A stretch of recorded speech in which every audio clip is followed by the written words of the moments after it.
જય શ્રી કૃષ્ણ ફ્રેન્ડ્સ, મારી ચેનલમાં તમારું સ્વાગત છે।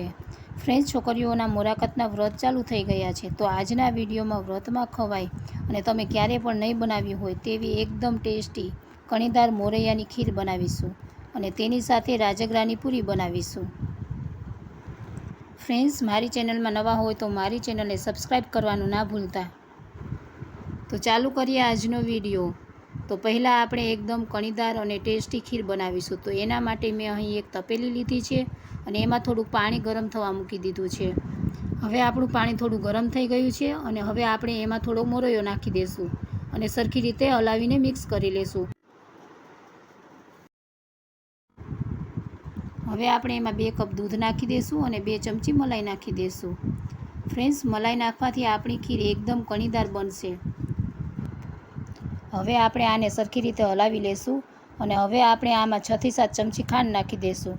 ફ્રેન્ડ્સ, તમે આમાં મીઠાશ તમારા સ્વાદ અનુસાર રાખી શકો છો। ફ્રેન્ડ્સ, મેં અહીં એક વાટકીમાં થોડું દૂધ લઈ અને એમાં થોડું કેસર નાખી અને પલાળવા મૂકી દીધું હતું અને હવે આપણે એને ખીરમાં નાખી દઈશું। ફ્રેન્ડ્સ, કેસરથી ખીરમાં કલર મસ્ત આવે છે, તમે જોઈ શકો છો। ફ્રેન્ડ્સ, આપણી એકદમ કણીદાર ખીર બનીને તૈયાર થઈ ગઈ છે અને હવે આપણે એને એક વાટકીમાં કાઢી લઈશું અને આમાં આપણે થોડાક ડ્રાયફ્રૂટ નાખી દઈશું। ફ્રેન્ડ્સ, આ ખીરને જોઈને તમને મોઢામાં પાણી આવી જશે, તો એકવાર જરૂર બનાવજો।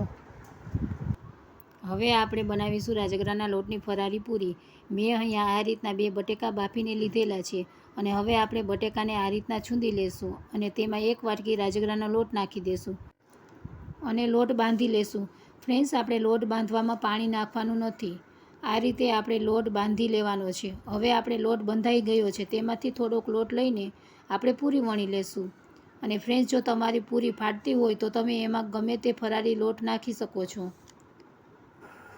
મારો વિડીયો સારો લાગતો હોય તો મારી ચેનલને સબસ્ક્રાઈબ કરવાનું ના ભૂલતા।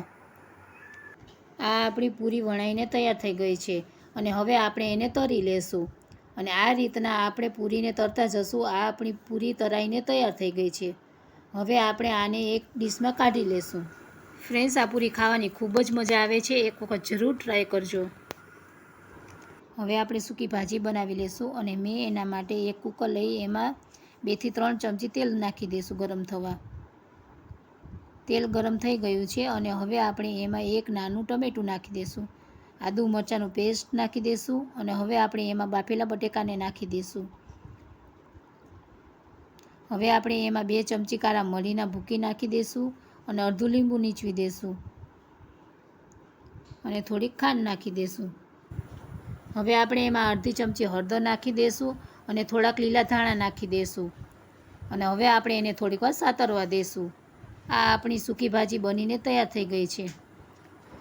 મારી મમ્મીનો વિડીયો સારો લાગ્યો હોય તો લાઈક, શેર અને સબસ્ક્રાઈબ કરી દેજો। Thank you for watching my mom video. જય શ્રી કૃષ્ણ ફ્રેન્ડ્સ।